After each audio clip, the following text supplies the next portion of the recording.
والله يا شيخ أنا وأهلي تستطيع أن تقول ما كنا مسلمين، ما عندنا من الإسلام إلا الاسم، حتى الصلاة والصيام ما نعرفها.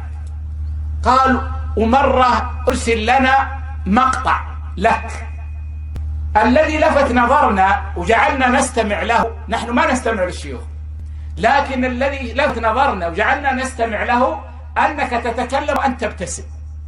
يقول الذي عندنا أن الشيوخ ما يضحكون ما يبتسمون، جامدون متزمتون. يقول يعني إيش هذا الشيخ الغريب يتكلم وهو يبتسم؟ يقول فلفت نظرنا فسمعنا المقطع.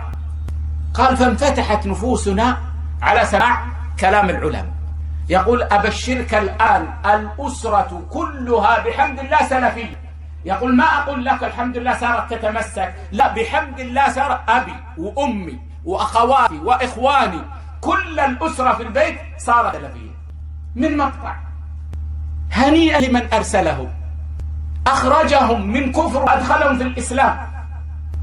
هذا رجل لم يتكلم، ليس هو المتكلم، هو أرسله، ففتح الله به قلب عائلة كاملة رجعت إلى الإسلام، بل واستقامت على التوحيد والسنة. والله لو لم يخرج الإنسان من الدنيا إلا بالفوز بهذا لكان من الفائزين إن كان مخلصا لله. هذا فوز عظيم خير من الدنيا وما فيها.